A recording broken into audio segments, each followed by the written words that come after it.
Пирамида первой финальной игры турнира по бильярду разбита без попадания шаров в лузы. Далее спортсмены с переменным успехом пытаются как можно быстрее и побольше шаров загнать в лунку стола. Более опытный Ахмед Беков уже значительно вырвался вперед. Остался один точный удар, чтобы завершить эту игру.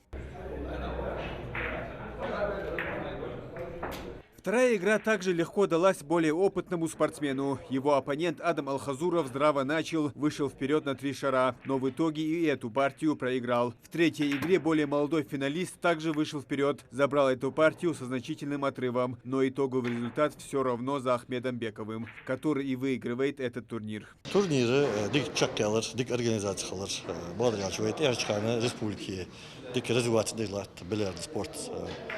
Популяризация валютов, для популяризации дик турниры же bağlar yani. Dokçegina haç bağ молодой. Хасо бям хатяшка дукку шорт. Кот валар разный раз халык чушана, соперники чуа бы, дики бы, достойно бы. Так дик ложишь, таком человек 10-15 дик республики, дик игрок будет так. Турнир памяти Вахи Бекова проходит в этом году в первый раз. Организовали мероприятие его друзья. Напомним, бывший министр скончался в августе прошлого года. Мало кто знал о его болезни. Посмотреть, как проходит турнир, приехал сын Вахи Магомед и другие родственники.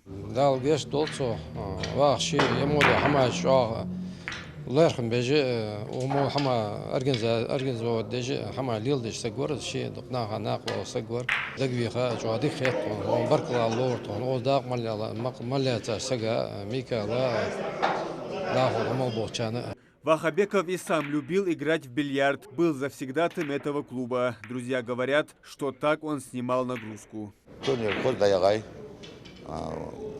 Чағауыр, көті уау, еші айы турнир хулуғынағы масуар көті уау ғашы бұқылы ве лоғыш қауч.